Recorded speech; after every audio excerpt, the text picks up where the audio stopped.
Hello and welcome to a brand new episode of Look Forward. I'm your host, Jay. I'm here with my co-host, Brad. No big deal, Jay. Just sitting here plotting revenge against my political rivals. As you do. This next election. As you do. It's the new thing, man. You don't even need any evidence. You just revenge.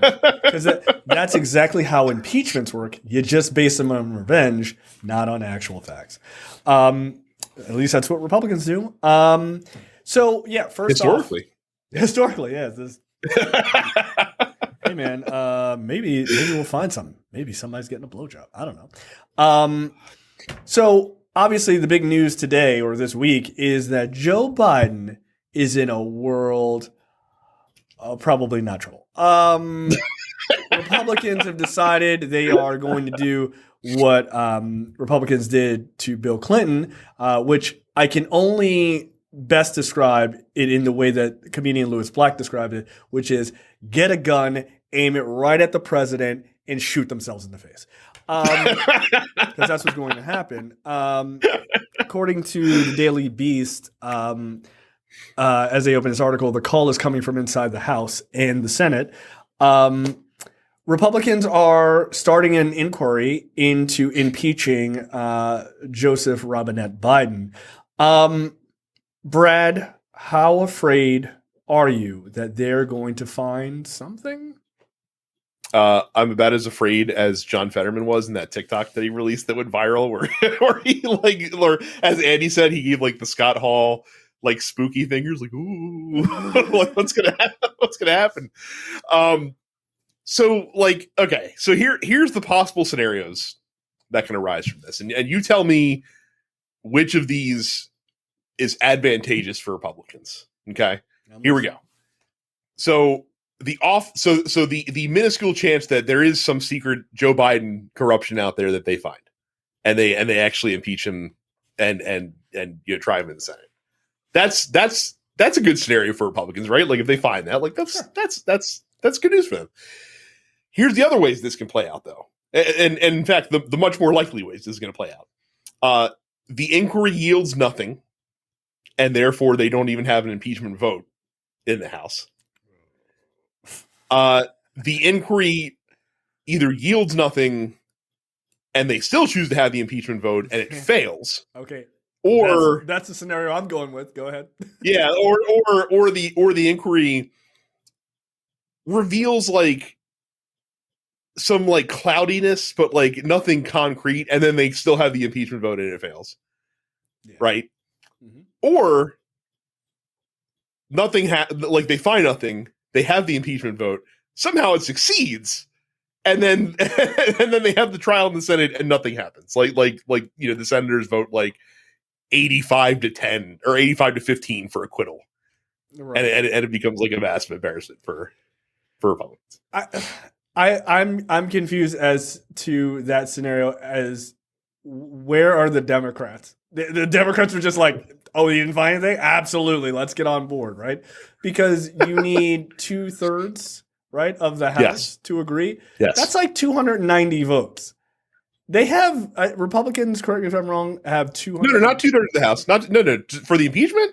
You just need your. Is it just you just need simple majority. Yeah, you just need simple majority. Oh, okay, I thought it was 2/3. Okay, so yeah, this is not going anywhere. One, this is definitely not going to pass in the Senate, and it's not even going to be fucking close, right? I don't mean just luckily the Democrats control. No, this is not going to work.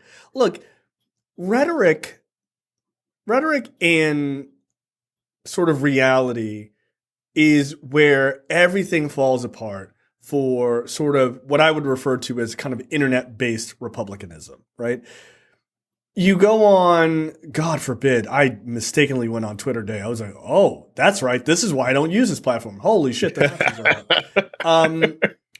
But you go on Twitter and there's all of these,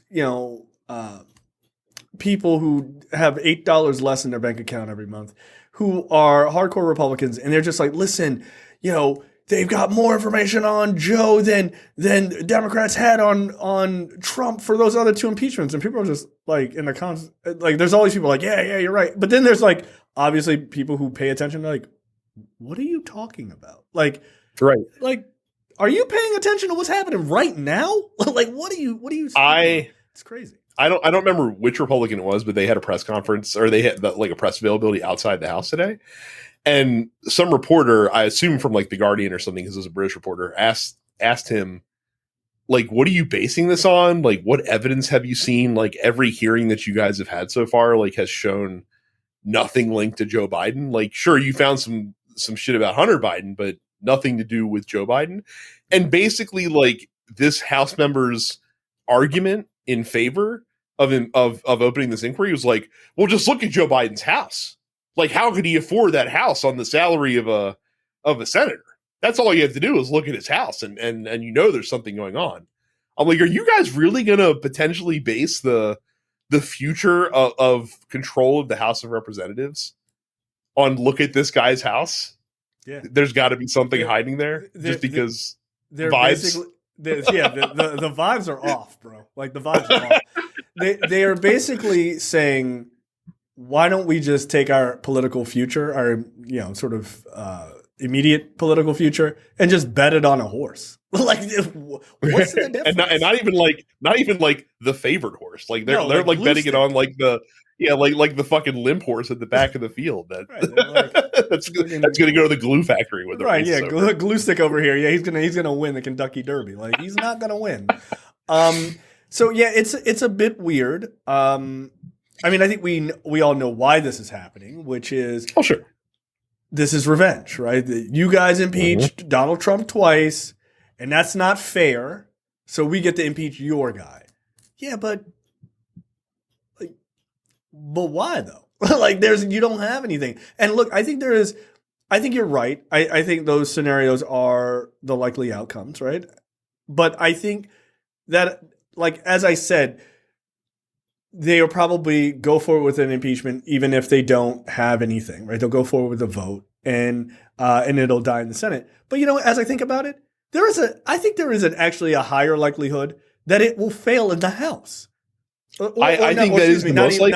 Not that it'll fail in the House. That they won't even have a vote, right? I think they're going to get so fucking embarrassed, and the last thing they'd want to do is actually vote on it and just be like, you know what, just scuttle it. Like, they'd wait so what you're saying. So what you're saying is that their grand plan is to have an impeachment inquiry, and to announce at the end of the inquiry, oh, Joe Biden's actually clean, so we're not even going to vote for impeachment. Great strategy. I think, proving beyond a shadow of a doubt that this guy that you've told us is corrupt for the last 3 years actually is very much the opposite of corrupt. Does not bode well for you in 2024. Like emboldens his prospects even. Right. And look, I know that's going to sound ridiculous to somebody, like, oh, that you're crazy. But you have to understand that politically, when you decide that, okay, we don't have evidence and we're going to send this up for a vote, you make your failure a massive bit of national news, right? Because Trump not getting impeached, not being found guilty of impeachment, everyone already knew that. Like, going in, everyone knew Republicans were never going to vote for it. And it wasn't because Trump was innocent. It was because they were literally playing politics, right? Like, that's a vast difference. And I think the vast majority of people understand that. That's not the same with Biden. One, Democrats would, in fact, vote for impeachment if they thought it was something legitimate. Like, they would. They'd be like, dude, I can't fucking support it. There's enough liberal-minded very liberal-minded senators that just wouldn't be like, nah, like, I'm not going to stand for this, right?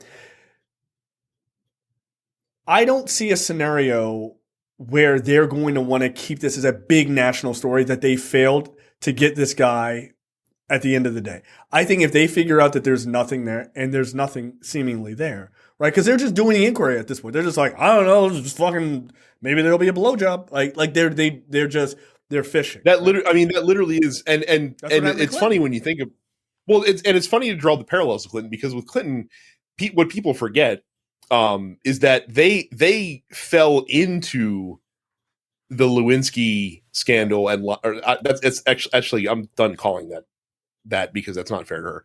They got, they fell into the intern scandal and the lying to the FBI thing.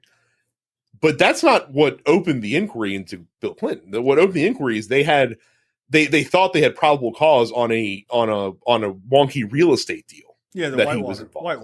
Whitewater Scandal, and that is more of a predicate to open an inquiry than anything that they have that they don't have on Joe Biden, because again, like we've heard, they've had their kangaroo court hearings in the House while they've been in control this past year, and literally all that they've come up with is like, hey, Hunter Biden traded on his name. Hunter Biden might have been involved in some shady shit.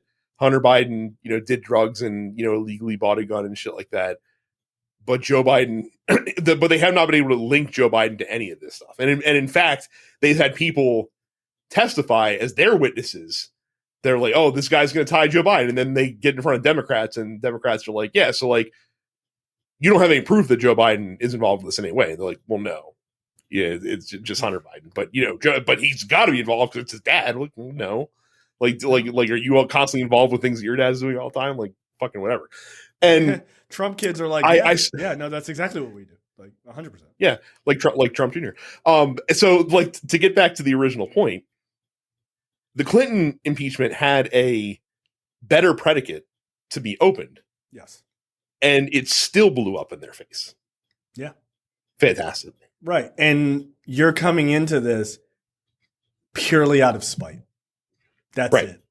They hate that Trump got impeached. They hate it even more that Trump got impeached twice, right? No other president's been impeached twice. So they are gunning for something. They just want, like, it's not fair that you did it to our guy. But the thing is, they didn't impeach Trump just because he's Trump. They didn't even impeach fucking George W. Bush, dude. Like, they don't impeach people. I know it's really hard for Republicans to understand this.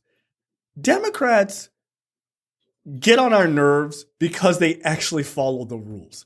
It's irritating. I wish sometimes they didn't, but they are such fucking nerdball rule sticklers that is what they do. So when they come with an impeachment, it's because they really think it's real, right? Like they're not just like, if you recall, even then, Pelosi not quite kicking and screaming, but she really had to be like convinced. Like, no, you need to present me like unassailable evidence that this is going to be successful, because I'm not doing this if it's going to fail. Right. And they build a series. That's the only reason that I agree with you that I don't think it'll even get to a vote in the House, because in order for that to happen, you need to have hearings. That's right. On the committees and show your evidence. And I don't think that they're going to find any evidence. And at that point, like it's not even going to make it out of committee, because what the fuck do you have? And you're certainly not going to get any Democrats to vote for it. So even if you do get it, absolutely not. Unless you find a smoking gun, which I don't think that you will. Right. So if this does somehow get to the House and Republicans decide to light themselves on fire, this would literally be the only completely partisan impeachment in U.S. history. Because if you recall, even both Trump impeachments had Republicans in the House that voted in favor of impeaching him both times, by the way. Like it wasn't just the second time where it was much more, there's a lot more Republican support. Like in the House, like there were Republicans that voted for the first impeachment as well. Right. Yeah. Look, I think this is, again, I'm going with the Lewis Black perspective here. I think they're going to shoot themselves in the face. Like I think the idea of scuttling this shit on a Friday afternoon when no one's paying attention and it's like, oh, well, just fucking slide it off the docket. We're just going to move on. And people are going to be like, hey man, what happened to that thing? And it's like, look, Joe Biden decided to go to Alaska during 9/11. Like they will just fucking pivot to some other dumb shit. Mm-hmm. The last thing they want to do before the 20, because you got to remember, if all these inquiries, if this was a proper impeachment situation, this would be running for months. This would be running right into the election, right? Like we're not in the election, but like right through debates and all this stuff. We'd be really having a conversation about it, right? RFK Jr. is like rubbing his hands like, oh, maybe they'll consider me. They won't. Right? Ever. But like it would be a very serious thing. But what is likely going to happen is they're going to find nothing.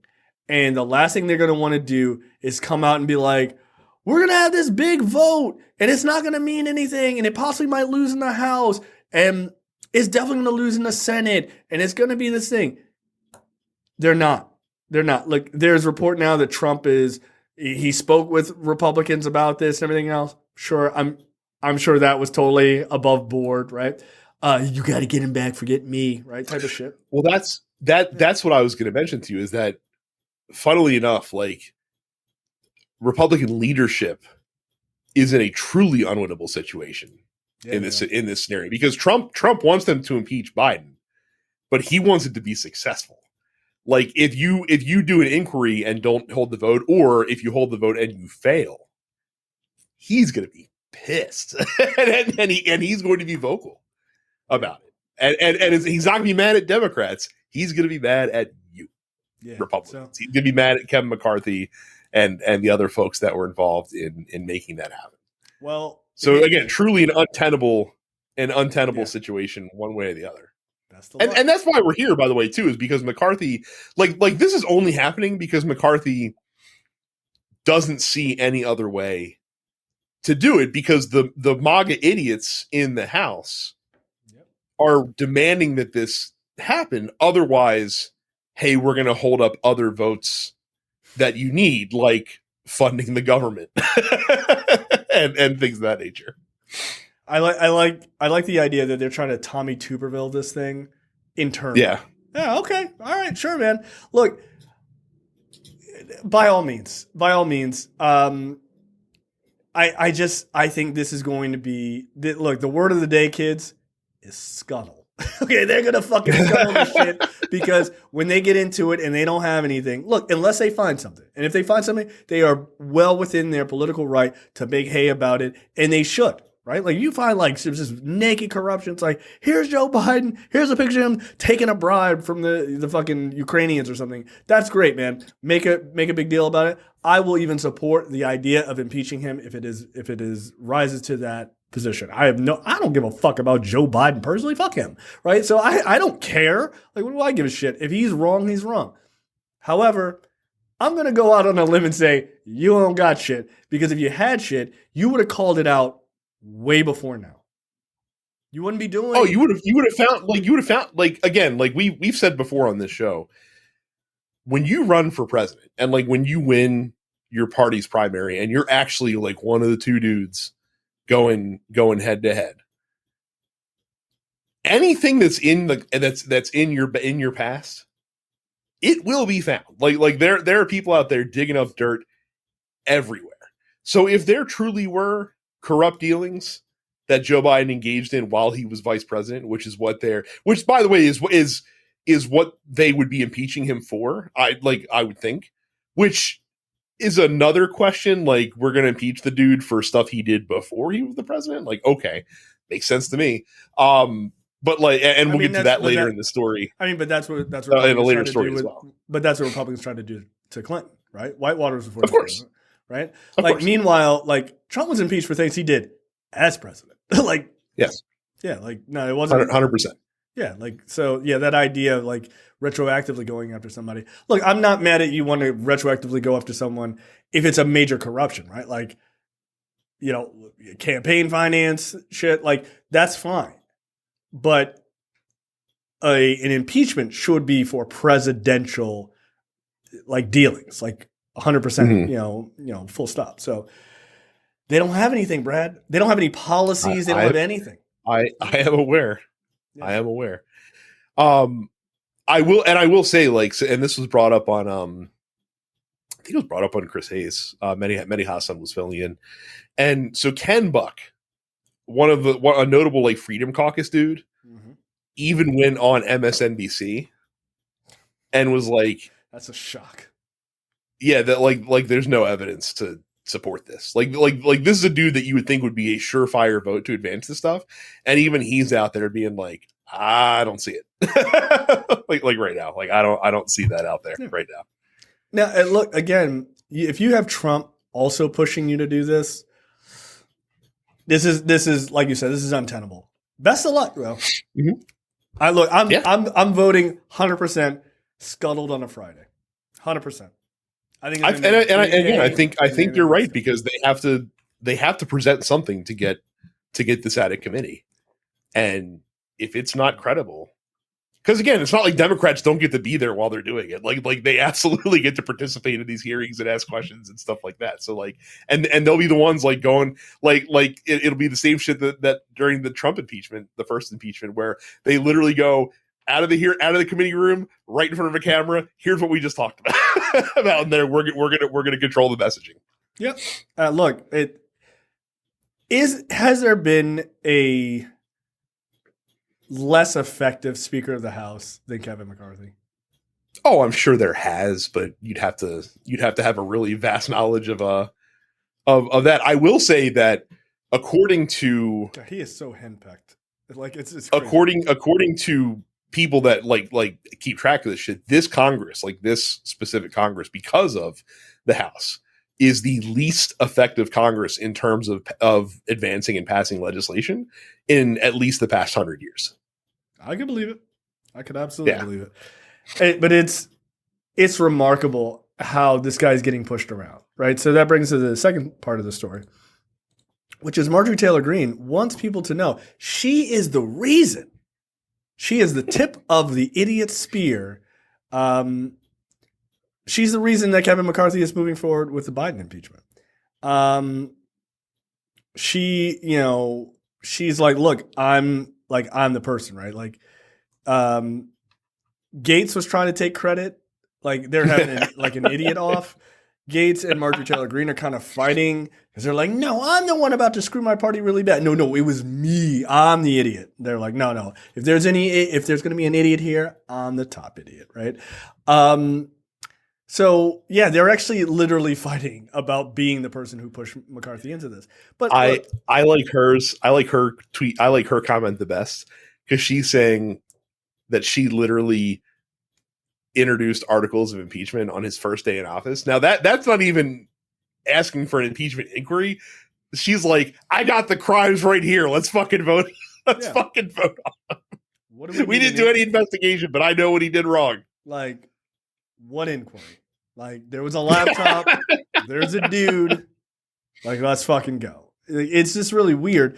Look, I have to imagine their entire argument is but Hunter, though. Like, I think that's it, right? Like, they don't have anything else, right? Like, it's just Hunter Biden traded on his name. Hunter Biden. Here's a picture of Hunter Biden's dong for the 14th time, and that guy does drugs and sleeps with prostitutes. That's cool. Like, whatever. He should probably not be president, and I don't really understand what else you got. Like, I don't think they have much of anything. Again, to me, this is like two people arguing. Like, I was behind the wheel when the Titanic crashed in the iceberg. No, I was behind the wheel when the Titanic crashed in the iceberg. Yeah, it's like, what are you doing? Like, what are you two doing? Like, Marjorie Taylor Greene really has this weird thing about wanting to put herself in these positions of power. They're always negative power, right? Like, cool, you're the number one person pushing, let's say, according to her, and that's probably largely correct. You're the number one person pushing Kevin McCarthy, but you're not pushing him forward. You're pushing this guy off a cliff. You're pushing the entire party off a cliff. Like, congratulations, you're fucking up. So I take your point. I will give her this. She has, in a very short amount of time, propelled herself to high positions of influence in that party. I agree with that. Which speaks worse on the party, honestly, than than anything she's done, if I'm being quite frank. Right, like what are you doing? Like, she's an idiot. Don't do that. I mean, I personally think that a part of this is because, again, like the guy that's really pushing this is fucking Trump, because they want to cast. This is also like a tremendous like smoke bomb that they're trying to throw to distract everybody from the 91 felony. By the way, we haven't talked about this on the show. I really enjoy when he says the word indicted, because he like has this really very specific pronunciation. He's like, indicted. Like, he always says it like that. He always says it like that. It tickles me every time I hear it. But anyway, that's beside the point. I think that she's he's the one that wants this. So I think that this is her trying to, drive that relationship with him. I still think she's making like a side, side pocket play for vice president, because there's an awful lot of Vivek Ramaswamy talk out there now about he's running for VP. She's like, I can't let that Indian motherfucker steal all my bad press. Yeah, no. Like, we're gonna get in there. I'm the big dum-dum. Like, I'm the one who should be trying to fuck this up for him. Like there's only one major reason why Trump wouldn't pick Marjorie Taylor Greene to be his VP. It's Sarah Palin. Because I think that in a way it mirrors, like, ironically, it mirrors John McCain and Sarah Palin, right? Where McCain was I don't want to be like a dick about it, but like a dwindling figure in politics. Like, he was. And it was weird that he got the nomination anyway. Considering he did not vibe with his own party for big swaths who was the projected next guy out for them? I don't even remember. I don't know. It wouldn't have been Romney, because Romney got not that early. Twice. Not that early. Weird. Was he? Oh, I think it was Newt Gingrich, actually. Was it or Jeb? Could have been. It's probably Jeb. I think Jeb might. Yeah. Either, but I think Newt Gingrich also had like a half a shot to get in there, which would have been hilarious. Good President God, that guy fucking sucks. It's not just his name, but like, I think that Trump would be afraid that she'd overshadow him. Like, he never had that fear with Mike Pence, but at the same time, he may need someone who is energetic and just as beloved in MAGA to drive out. Like, she would drive like that fucking crazy kind of Nazi. I don't think he's going to have a problem getting those guys out. I think those are the people that he doesn't have to worry about. Is his most ardent supporters, regardless of who's on the ticket with him. So who's he missing then? Who's he missing?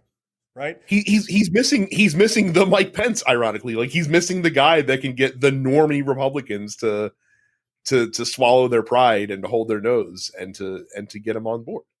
I think Republican VP. I think you're right. I think, all things being equal, with the people that are out there now, I think his best choice for vice president is probably Nikki Haley. Yep. Out of who's available right now. Mm-hmm. He won't choose her though, because he's already not. He's already dogged her the fuck out. She's already dogging him out in the race. She's one of the few who's like, nah, this guy kind of sucks.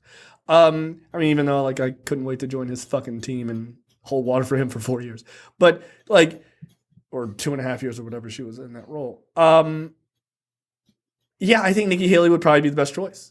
She seems the most reasonable, even though she's not a reasonable person at all. But she's the most reasonable, so he won't pick her. No, he don't pick.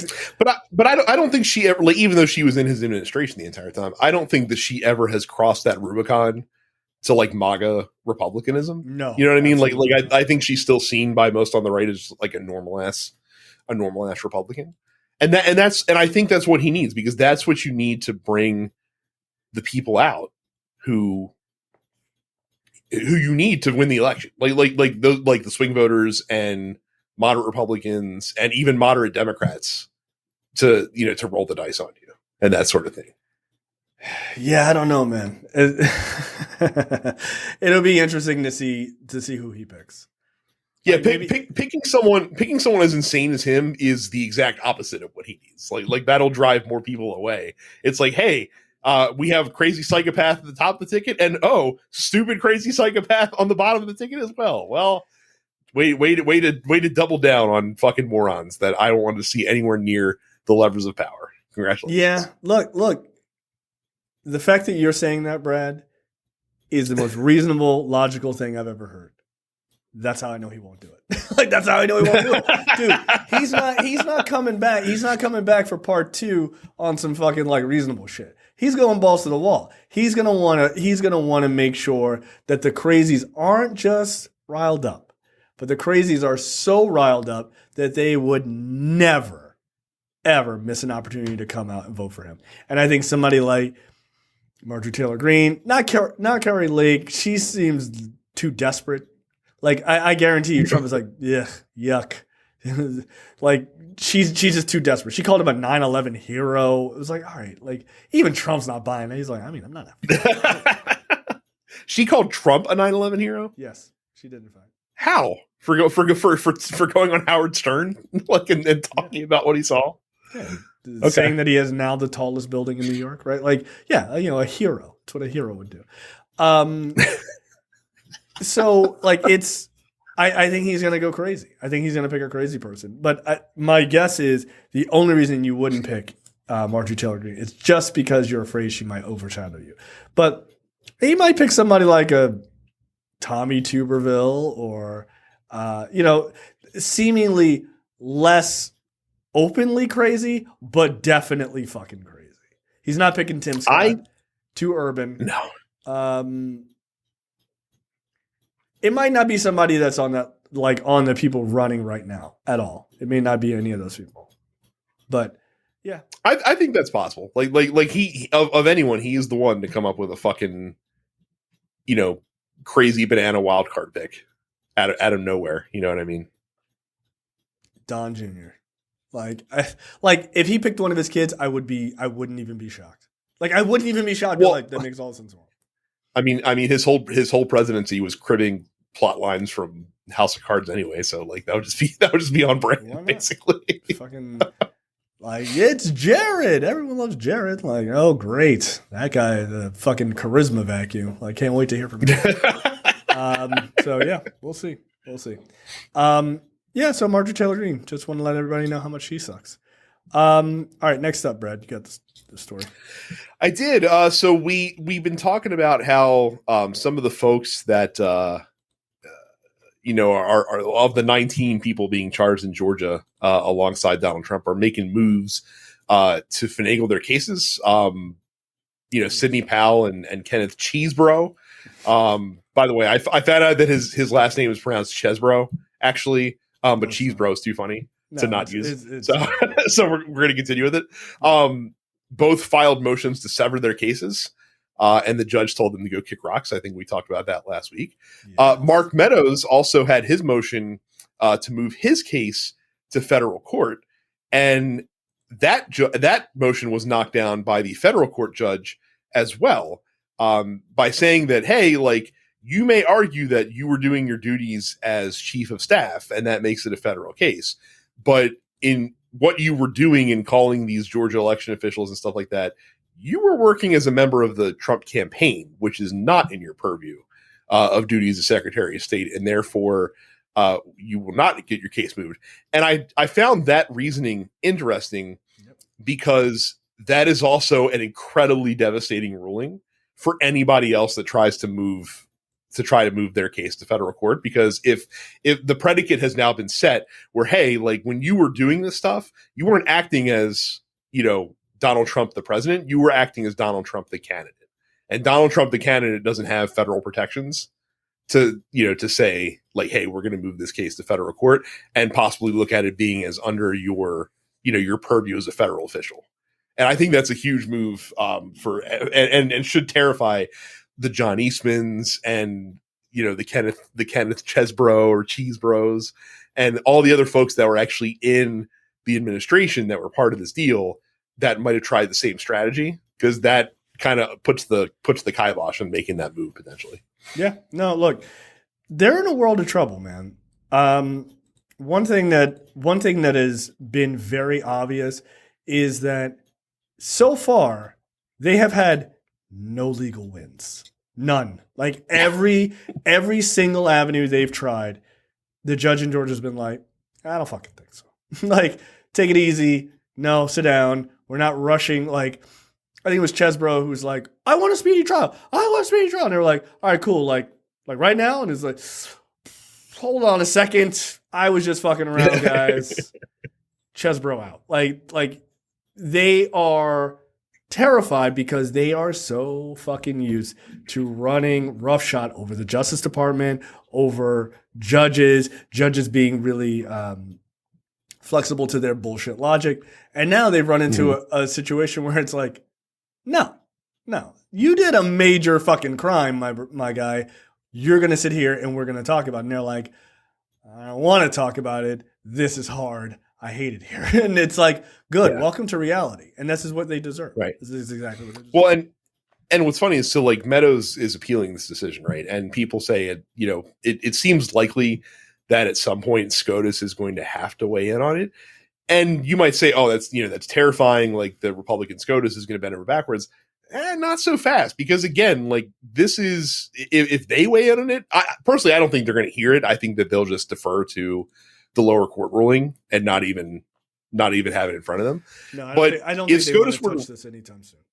Oh, no. Because again, their ruling on it would have one of two things. Either you firmly say, hey, when you're acting like they firmly firm up that lower court ruling and make it a national directive across the entire federal government. We're like, hey, if you're operating as your campaign, like you don't have these protections, which would be hugely damaging to Republicans in general, I think.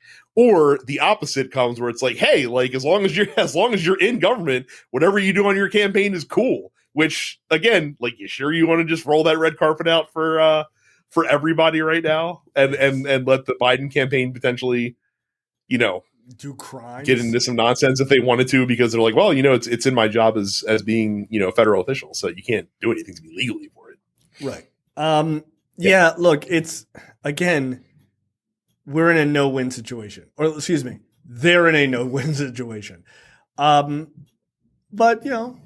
you like it, I love it. Like, this is what you guys wanted. You guys wanted to take this into a court of law.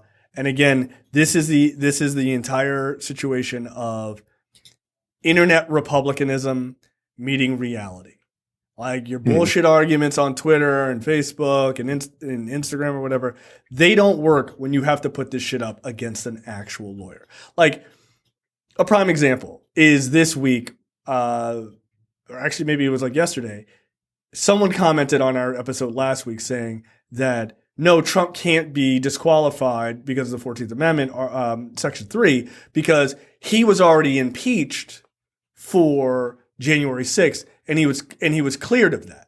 So he is immune to Amendment 4, the 14th Amendment, Section 3. And I just responded, I was like, what? Like, that doesn't make any sense. Like, I didn't try to be like that much of a dick about it, but like, bro, what are you talking about? Like, a failed impeachment is a political issue. The 14th Amendment is referring to a legality issue. Like, the legal precedent, or the summation of a criminal trial those are wildly different implications than someone who is impeached. Like, impeachment is a political mechanism. Impeachment literally exists because you can't criminally try, or at least the Justice Department won't criminally try a sitting president. That's literally why, or federal official. That's why impeachment literally is there. Right. This is from the same party, and I don't know if this person's a Republican, but if I had to, if it walks like a duck and talks like a duck, it probably thinks vaccines are fake, right? But like, you're making the wrong argument. Like, these are you're conflating two wildly different things. If the 14th Amendment says that this person cannot have engaged in an insurrection, and the political argument is, oh, well, we didn't try him, or like we tried, but we couldn't get the votes for whether or not he should be removed from office for the insurrection, is not the same as saying he didn't do it. That's not the same. Mm-hmm. Republicans could literally go on television and be like, oh no, it was definitely an insurrection. He definitely did it. And then go and vote to clear him and say, well, we don't want to have him. They kind of did do that, if you recall. Like Mitch McConnell was out there like, yeah, this is all Trump's fault. And they're like, oh, so you're going to vote to remove him, right? And he's like, no, I'm not going to do that. But it was definitely his fault. Yeah. Like, so if that's the case, if you can knowingly say that this person is guilty and vote the opposite, that's not a legally binding thing. However, Jack Smith's case on January 6th is legally binding. And if he finds him guilty, which was the entire point of the clip that I put out, if he finds him guilty, or if he is found guilty in that case through evidence through Jack Smith and God knows everyone else who was fucking had their eyes open on January 6th, if he is found guilty, then they have definitive legal, strong legal argument. This guy was in fact found guilty for an insurrection. There is no argument that he was not, right? So it's this very weird not understanding what politics is versus what legality is. They're not the same thing. Look, I say that I haven't said it in a long time, but it bears repeating now. There is reality and there is political reality. Those are two, they generally do not overlap consistently. They don't. Hey, why don't we just do X? We could do X, but what about what happens when you do X because of Y? Well, but the reality is this is what you should do. Yes, but then there's also political reality, right? Like you should be able to point out that your opponent does all these terrible things. That's reality, right? Potentially that's reality. But political reality is when you do that, somehow you get hurt for pointing it out. Like those are two wildly different scenarios, but they do in fact exist. Two things can exist at the same time. So yeah, like you got to understand political reality and actual reality here. And so, look, these guys have been so deeply steeped in political reality of we're just going to try to move the fucking goalpost constantly, that now they're running up against actual reality, which is in the legal system. And that's why you're seeing them lose. That's why I've never been a fan of the sort of dour, nothing's going to happen to Trump thing. Because you keep focusing on what is political reality. And it has not been until really now that we have gotten to actual reality. Because in a court of law, it is very different than a couple of fucking tweets. It is. Well, and I would also, I mean, to be fair to those people who, you know, the well, nevertheless people who like to bust out that tweet all the time.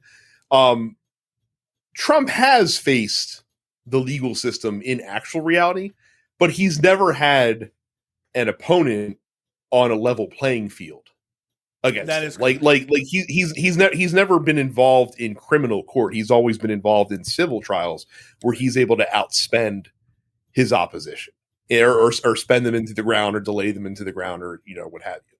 This is the first time that he's ever been in the criminal justice system where and in reality, it's not this way, but it's supposed to be a level playing field where all men, you know, like have an equal chance to face justice under the law. Obviously, we know it doesn't work that way, but he can't spend himself out of this scenario. No. Like he can't just he can't beat his opponents into submission by delaying and by stringing things along. Like he doesn't have that control. Yeah, he has to actually fight. Yeah. And he has to bring real evidence and he has to try to win and not just bully his way in. And look, that goes for all the other 18 co-defendants. Like, you don't get to just bullshit your way through this, John Eastman. Like, you can't. Sidney Powell, you can't. You better fucking bring some fucking evidence, man, because you are in a world of trouble. There is no one coming to save you. The big guy that you have behind you that used to be able to sway political reality in your favor, he's just as fucked, if not more, than you are. So he doesn't have the energy or the legal expenses or just the energy to come and save you too. He is only focused on saving himself. So and to that point, like you know, like all these people remember where Trump was like, oh, he's like, fight for me and I'll cover the legal fees and this, that, or the other thing. Like his co-defendants are literally calling him out and are like he's not paying for shit right now. Yeah. And it's like, no duh. Like I don't understand why you thought that was ever going to happen. Like have you seen his history? Dude, hold on. I saw a tweet today. It might be the dumbest thing I've ever seen someone say. I know Jenna Ellis specifically went out and was like he said he was going to cover all these legal fees and he hasn't covered anything yet. And like I need him to help. Like I can't afford mounting this defense like it's costing hundreds of thousands of dollars. I'm just like, oh, well, sweetheart, bro, like he's fundraising for himself, and this could potentially, like, he's fundraising for himself so bad, like he's taking PAC money, which is supposed to be used for his campaign, other Republican campaigns, and he's like, I needed to pay my legal fees because this man is roasting me. They're roasting me out there, baby. Right. I need them. I need that money. So this is a tweet. I don't know who this person is, but they're dumb is the word I'm looking for. This is a real tweet, by the way. Like, I thought this was going to be like the Arrested Development meme, and you'll know which one I mean when I read this. Quote, George W. Bush was a terrible president. Yes, I voted for him because I was convinced he was, quote, a good guy. But what I know about the Bush family, I cannot believe I was fooled like so many others. I trust no one as a leader now, except for one man, President Trump. What are you doing? But Jay, it's not a cult. Dude, it's the Arrested Development meme, man. It's the Arrested Development meme. Some people are so convinced that they think that, these bad things that keep happening won't happen to them. Yeah, it doesn't work. Almost never. Yeah. But it could work. But it could work for us. Like, Jesus Christ. Look, George W. Bush. Insane. That's insane to me. Yeah, it's just purely insane, right? Of course they pay $8 a month for Twitter. But like, George W. Bush is a lot of things. A scumbag, a terrible president, a murderer, like tons and tons of things, right? But like, you got duped by the good guy, good Christian, or whatever. I get even as a Republican being duped by that, right? Because that guy, I think, is legitimately like super religious and everything. I don't even think that's that much of a duping, right? I think you got duped into thinking he was smart, which I'm like, did you hear him talk? Like, that's crazy.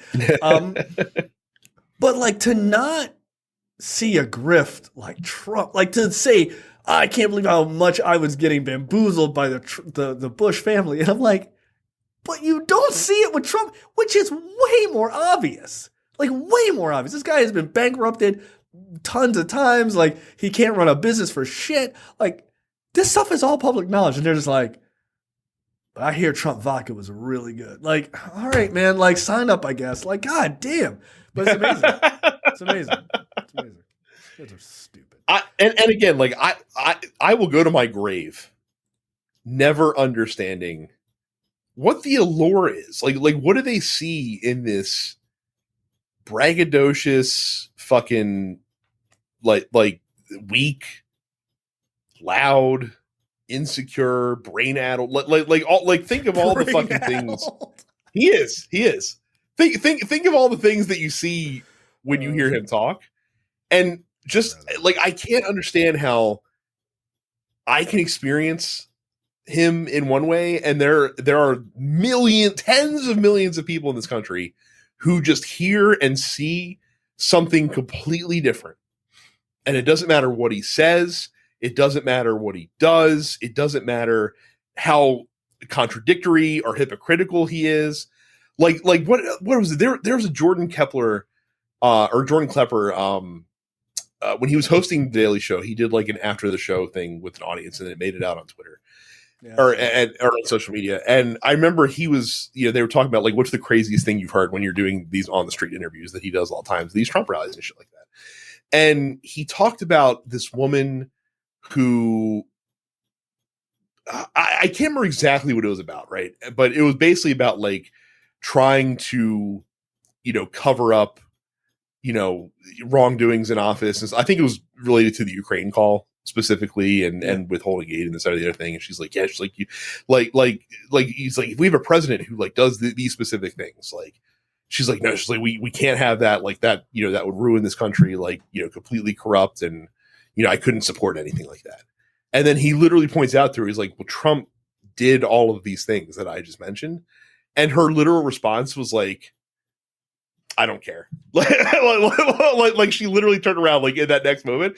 And his point was, we can debate politics as like we can debate the idea of politics. Like you have your ideas, I have my ideas. We don't agree. We hash them out. We come to, an understanding or whatever. Like but you can have a debate on an idea, and you could change someone's mind on an idea. When politics becomes who you are, when who you follow and the things that you believe become literally your personality and become everything about you, you can't change. Like you can't argue against that. Like that's just who someone is. And I just don't understand how this guy, of all the fucking politicians there's ever been, of all the talented people that have come through on the Republican side of politics, like George Bush was an idiot, but he was a talented politician. He was. Like, I don't think you can deny that. Reagan was a super talented politician. Yep. Like he fucking ruined a lot of shit.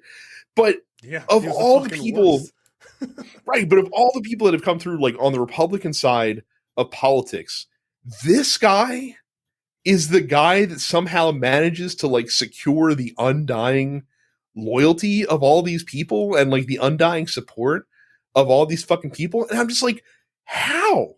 It breaks my brain to wrap my head around it. I do not understand. Look, let me step in and tell you. It's very easy. White people feel like they are losing. And he is a white grievance politician. He is the perfect choice for he is literally standing in the middle of a country that is at a precipice, right? Where you have people who are like, hey man, this country is supposed to be X, Y, and Z. We were promised the fucking American dream, and it was going to be streets paved in gold and futuristic, and like it's all the best things in the world, right?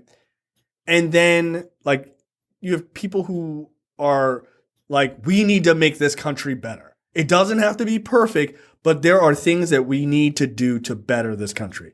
And then there are other people who hear that and go, this country is already fine. We don't need to change anything. There is something wrong with you. There's not anything wrong with us, right? Like they take the country as like being themselves, right? And they have a grievance. They have it is a white grievance party. People in that party generally do not want to see the world move forward. They are conservative. By the very definition, they want to keep things as they were. He is it's a tumultuous time, right? Like women's lib is at it hasn't been at this type of high since, the 1960s, right?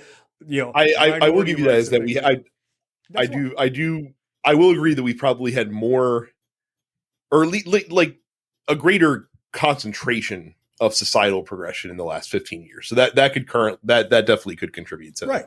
And I think it's not so much him, but he is a great representation of that, right? Like he's literally a relic from the 1980s, right? The fucking Reagan greed era, the fucking gold hair and a gold, like who shits on a golden toilet? That's fucking weird, dude. Like that's weird. Like there's an adult man who's incredibly rich. So he says incredibly rich, but he still lives in this like weird American Psycho, Patrick Bateman sort of fucking mentality, right? Of like, you gotta have this suit and like all of that shit. Where rich people don't even act like that anymore, right? Like he's a relic of the 1980s. Even old people his age who are rich don't act like Warren Buffett doesn't act like that. What the fuck? Like that's just crazy. So he is a weird relic of the lifestyles of the rich and famous and all that other shit. At the same time, the people who look up to him or the people who are in the party that he's in is really what it is. They are destitute. They have less money, less spending power. They have rampant disease and obesity, and they aren't taken seriously. They're kind of seen as the laughing stocks of this country. They're literally being pushed down as they see it. I'm not saying that they are, but they're literally being pushed down as they see it. By the way, they are being pushed down. It's not by us. It's by corporations. Yeah, it's by their own party. Right. It's by their own party, and it's their corporations, right? So they're underfed. right? These are the same people arguing like kids shouldn't get fucking free lunch, right? Like their kids are underfed, their wages are underwater. They don't know what else to do. Their party is not offering them anything except for those people over there seem to be having a little too much fun. And those people over there having all that fun and progressing and doing shit that you don't understand or don't like, those are your enemy. And he stands there as this relic of a time where shit was awesome, where America was fucking cool and had giant boats and all this other dumb shit. Even though they never had it, they could pretend to be a part of that. He stands there and goes, I'm standing in the way of this quote unquote liberal progress as a relic of the past. Come to me and we can go back to that time.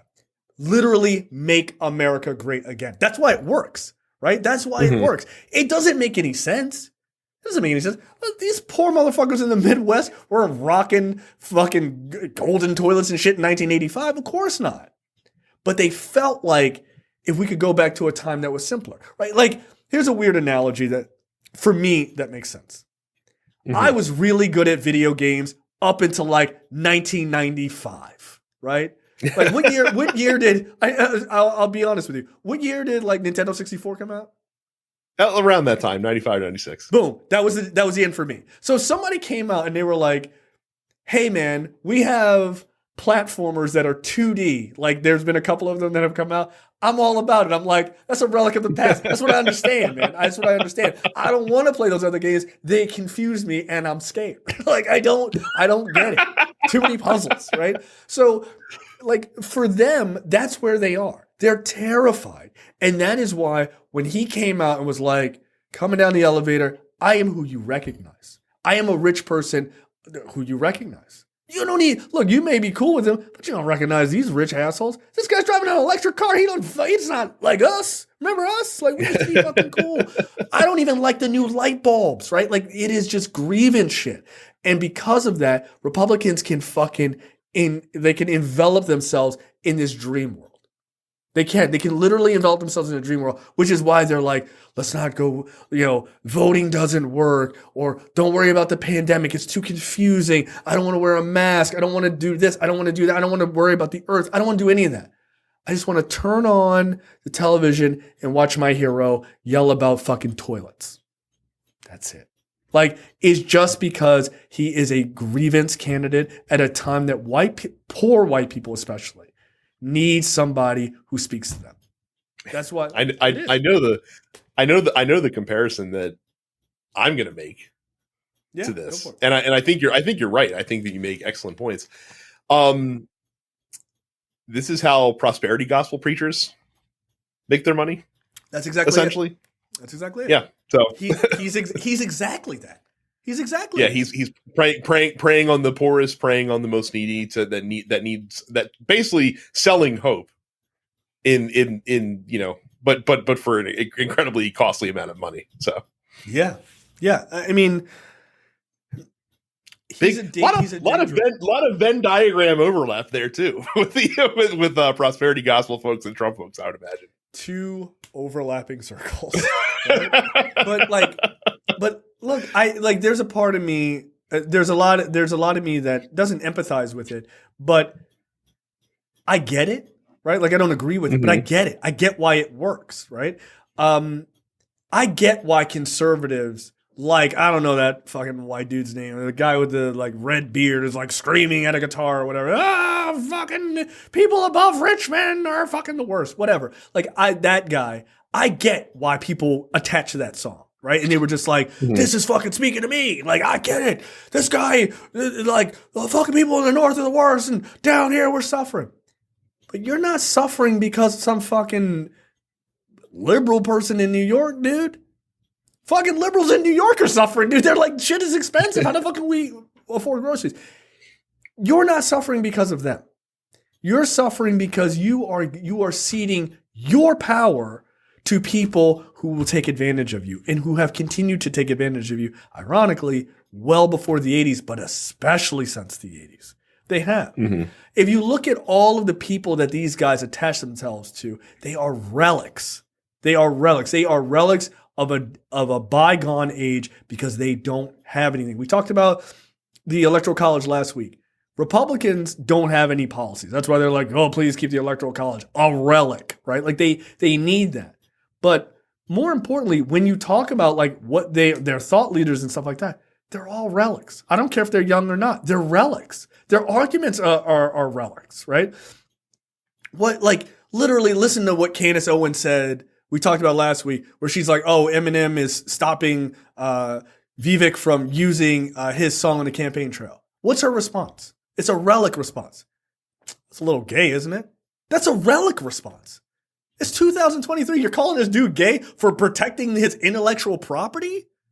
Like, what are you talking about?